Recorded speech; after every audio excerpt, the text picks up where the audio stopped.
राम बहादुर जी की इस बात से मैं सहमत हूँ, या उनके मन में जो शंका है वो मेरे भी मन में शंका है कि क्या इस पुस्तक के प्रकाशित होने से सरस्वती नदी थी या नहीं थी, ये विवाद थमेगा?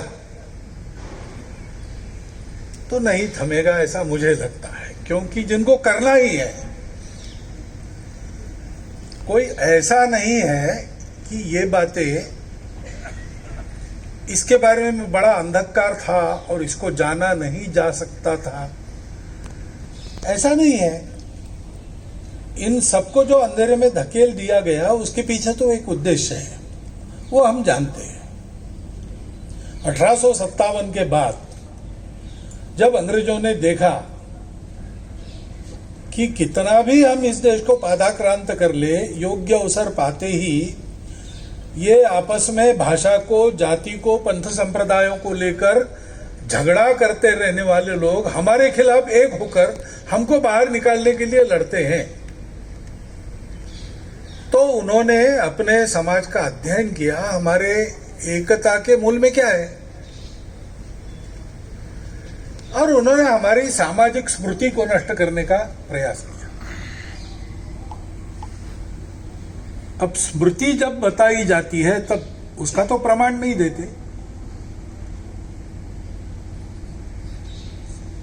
कल मुझे एक चीफ जस्टिस मिले थे जो भागवत जी को भी मिले, ऐसा कहा उसका प्रमाण न उन्होंने दिया, मैं न देने वाला।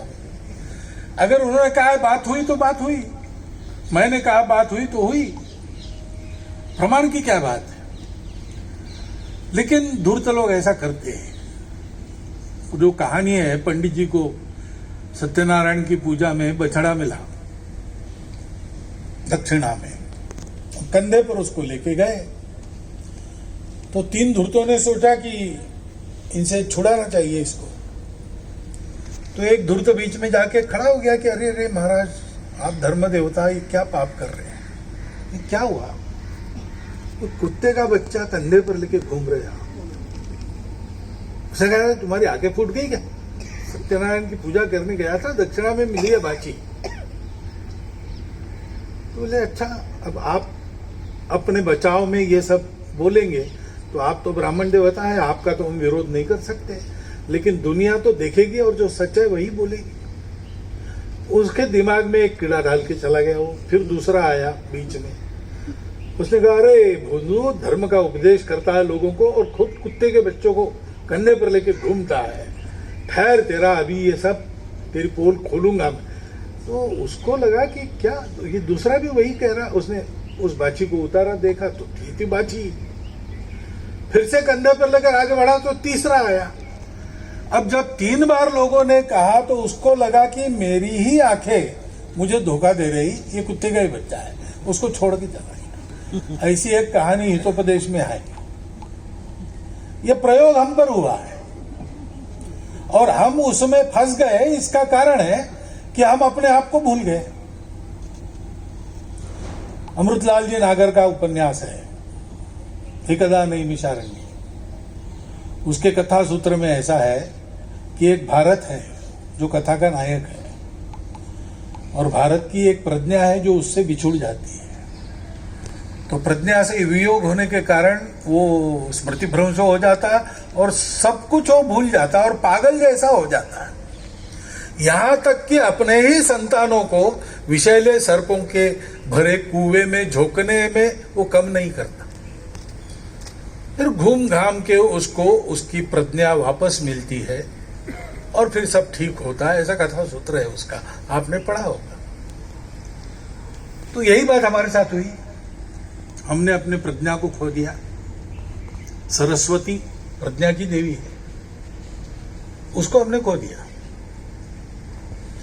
और इसके चलते दुनिया के धूर्तों के जो हम पर प्रयोग चले बाद में, वो यशस्वी हुए। और इसलिए फिर एक बार उस सत्य को बताने की आवश्यकता है। दुनिया को बताना जितना आवश्यक है, उतना हमारे यहां हमारे लोगों को बताना उतना ही आवश्यक है, क्योंकि अभी भी हम उसी में घूम रहे हैं। अब एक तो ऐसा वर्ग है जो भ्रमजाल में फंसना चाहता है और उसको असत्य से भी परहेज नहीं है, उसने अपने प्रमाण खड़े कर दिए है ना। आपका राजतरंगिणी ऐतिहासिक ग्रंथ नहीं है, हम जो कहते हैं वही इतिहास का प्रमाण है। उसने हमारे प्रमाण बदल दिए, उसने हमारी भाषाएं बदल दी, उसने सारी बातें हमारी बदल दी, अपनी स्थापित की, अपने रण विजय के भरोसे अपना तंत्र स्थापित किया और हमको कहा कि आप इस कसौटी पर खरे उतरो। और चूंकि हम गुलामी मानसिकता में थे, हम उनकी कसौटी पर अपने आप को खड़ा करने के लिए लग गए। लेकिन अब तो हम स्वतंत्र हो गए। तो एक वर्ग तो बहुत बड़ा वर्ग अपने समाज में ऐसा है, सामान्य लोगों से लेकर अब तक का, कि उसकी श्रद्धा है सरस्वती थी कि नहीं थी, आप खोजो, सिद्ध करो या न करो। हम तो रोज कहते गंगे च यमुने चैव गोदावरी सरस्वती। तो आज दिखा नहीं सकता होगा कोई, लेकिन सरस्वती है ये हम मानते हैं। ऐसा एक बहुत बड़ा वर्ग है। अभी संयोग है, 3-4 दिनों में जो कार्यक्रम हुए अलग अलग प्रकार के हुए, सब में सरस्वती नदी का उल्लेख हुआ। लता जी के श्रद्धांजलि सभा में गया था, वहां पर माना गांव, वहां सरस्वती का मंदिर जो नया बना, वहां से निकली सरस्वती। वो अपने संस्कृति की धारा है, संगीत के द्वारा ऐसी ही धारा लता जी ने बहाई, वो गाना सरस्वती, ऐसा वर्णन हुआ। कोई वहां विद्वान यानी इतिहास के विद्वान नहीं थे, प्रमाण पाठ, लेकिन उनके मन में सरस्वती है, वो उसकी उपमा दे रहे हैं। कल मंदिरों पर एक किताब लिखी गई, उसका विमोचन। लेखिका, प्रकाशिका, कोई भी, और जो लोग ये बहुत पुराने समय से कह रहे, और मोरोपंत जी का वगैरह नाम लिया, जिनके उद्यम के कारण बातें यहां तक आई है, उनसे यत्किंचित भी संबंध न रखने वाली ऐसी लेखिका, ऐसी प्रकाशिका, ऐसा था। लेकिन उन्होंने अपनी प्रस्तावना में कहा कि जो हमारा जो प्राचीन है उसको जरा अधिक बारीकी से देखना चाहिए, अध्ययन करना चाहिए, क्योंकि हमारी आत्मा वहां है और उसको हमसे दूर रखा गया है। मैंने मंदिरों को इन दृष्टि से देखा, पहले मैं भी जाके साइट सीइंग करती थी, लेकिन पद्मनाभ मंदिर में गई तो वहां पता चला कि इतना अकूत धन है, तब से है, और राजा के कब्जे में है। अब राजा के कब्जे में मंदिर होने के बाद क्या क्या होता है पता नहीं, लेकिन यहां कुछ नहीं हुआ है। मैंने तो स्वयं देखा है, उस मंदिर में राजा आए थे दर्शन के लिए और बाहर जाते समय हाथ पैर धोकर गए। मैंने पूछा वहां लोगों को कि आते समय तो हम सब करते, बाहर जाते समय ये क्या? तो उन्होंने कहा कि यहाँ परंपरा ऐसी है, इस मंदिर की धूल भी राजा के साथ बाहर नहीं जानी चाहिए, इसलिए हाथ पैर धोते। इस भावना से उसका जतन हुआ। ये जब मैंने देखा तो मेरी दृष्टि जागृत हो गई। मैंने चन्नकेशव मंदिर को, पद्मनाभ स्वामी मंदिर को, बृहदीश्वर मंदिर को, कैलाश जो वहां है अजंता में, उसको, ये सवेरुल में, वो मैंने सब देखा, उस दृष्टि से देखा और मेरे ध्यान में आया ऐसी बहुत सी बातें हैं।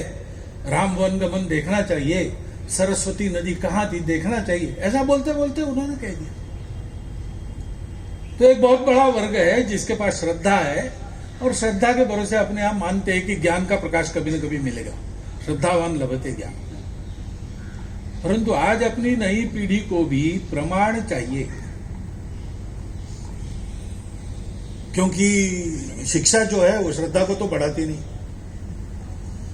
अभी शिक्षा का जो तंत्र नई शिक्षा नीति में क्या बदलता है देखेंगे, लेकिन उसके पहले से जो चला आ रहा है वो तो हर बात पर प्रश्न खड़ा करो, हर बात को मानो मत, यहां से बताता है। अच्छी बात है, कोई उसका दुरुपयोग हो सकता है, लेकिन उसका सदुपयोग भी अपने आप ही कहा गया है, संतः परीक्षान्यतरत भजन। तो परीक्षा करना चाहती है नई पीढ़ी, तो ये ज्ञान चाहिए। सरस्वती 2 रूपों में देखी गई है। सरस्वती नदी का भी नाम है। सरस्वती हमारी बुद्धि की देवता है, विद्या की देवता है, वो हमारी प्रज्ञा है और इसलिए वो हमको विचार देती है। वाणी का भी नाम सरस्वती है। वाणी मन में प्रतिष्ठित रहती है।